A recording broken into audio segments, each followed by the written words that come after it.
Welcome to this magical adventure. Harry and the gang are vacationing at Bill's aunt's It's Like a Resort. In the silence, Harry recalled Bella's panic when he mistakenly thought the Gringotts vault was raided. It was enough to leave anyone speechless, confirming it might house one of Voldemort's Horcruxes. So Harry tracked down the goblin, Gryffindor, who escaped with him. He used to work at Gringotts and knew the layout like it was his ABC. Harry asked him, why would Bella say the sword of Gryffindor was stashed in his vault? Gryffindor shot back, oh, there's definitely a sword in there, but it's a fake. The real one was swapped by Snape long ago. Only goblins can tell the fake. They reached a deal later. Harry asked. Gryffindor agreed to aid Harry in vault infiltration. In return, Harry owed him the real sword upon success. Plans set. Hermione used a strand of hair from Bella to brew a disguised potion, morphing into Bella's likeness while Ron dressed up as her bodyguard. The imagery was comedic gold. Harry, hiding Gryffindor, slipped into Gringotts. Hermione tried to use her face ID, nearly exposed by the manager. Thankfully, Harry cast a distraction spell in time, saving them. They followed the manager onto the vault cart. But midway, they were busted by the trickster waterfall and plummeted down into a dark abyss, where a dragon awaited them. Talk about a party crasher. Luckily, Gryffindor had a few tricks up his sleeve. Shaking his bell got them safely into Bella's vault, but the moment they entered, the theft alarm went off. Harry focused on his Horcrux sensing abilities. Expertly locking onto the Hufflepuff cup, he slipped descending, flinging it into Gryffindor's face. With the cup, Gryffindor demanded the sword. True to his word, Harry happily handed it over.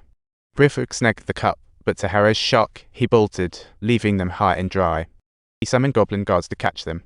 In a crisis, Hermione decided to take a risk, jumping onto the dragon's back with Harry and Ron without hesitation, terrifying all three of them as they raced out of Gringotts. They soared over mountains and lakes, and eventually plunged into a deep lake below sea. It was an absolutely immersive and breathtaking cinematic experience. Harry envisioned Voldemort's raging fury taking chaos to a new level, leaving every goblin in a bind. Then, Harry caught a glimpse of another blurry Horcrux that seemed linked to Rowena Ravenclaw, one of Hogwarts' founders, prompting him to enter the school through the secret passage to investigate this Horcrux lead. To their surprise, the school's secret passage was blocked, heavily guarded, leaving them trapped in a dead end. Just when they thought it was all over, a door creaked open, beckoning them inside like a scene from a horror movie. It was none other than Aberforth, Dumbledore's brother, the mysterious figure from Harry's visions in the mirror. Coincidentally, the other half of that mirror was hanging in the room. The chat revealed some deep-seated family issues. Aberforth warned Harry to give up, suggesting Dumbledore's plans weren't worth the trust. However, Harry still chose to trust Dumbledore. It turned out to be a misunderstanding. Following Aberforth's lead, the portrait of Ariana, Dumbledore's sister, summoned Neville like it was an emergency. It turned out there was a secret passage leading into Hogwarts hidden behind the portrait like a magical hide-and-seek. Harry's return was like a magic booster shot for the students secretly fighting Voldemort at Hogwarts. Everyone understood that Harry didn't exert himself to run back just casually. He definitely had some vital mission to accomplish. They were all eagerly anticipating their leader to assign them this crucial task.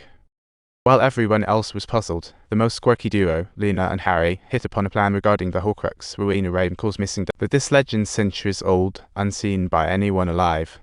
As they debated, Ginny rushed in with news. Snape learned of Harry's presence, planning to rally the school and arrest him. This time, Harry won't back down. He stepped up to face Snape's judgment, with Order members rallying. Harry stirred the storm.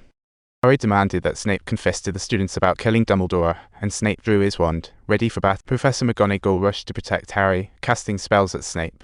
Snape didn't retaliate, dodging frantically before trying to escape.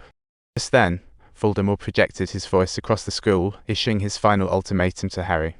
If Harry wasn't handed over within an hour, he would storm Hogwarts, turning it into dust and powder. Hearing this, Slytherin students plotted to turn in Harry. McGonagall promptly ordered them all detained in the dungeons. She turned to Harry, asking for help. He needed more time to search for Horcruxes. McGonagall knew a battle was unavoidable, so she quickly began organizing defenses. She had Neville and the students lay explosives to blur the bridge, while casting her most powerful spells with all her might. The guitar teacher and the order members put their all into creating protective barriers around the school, establishing heavy protective enchantments around the school like it was the next big concert. Other swords in Griffith's hands, Ron devised a plan to destroy the Horcruxes with basilisk fangs from the chamber. So he and Hermione hurried off to the Chamber of Secrets.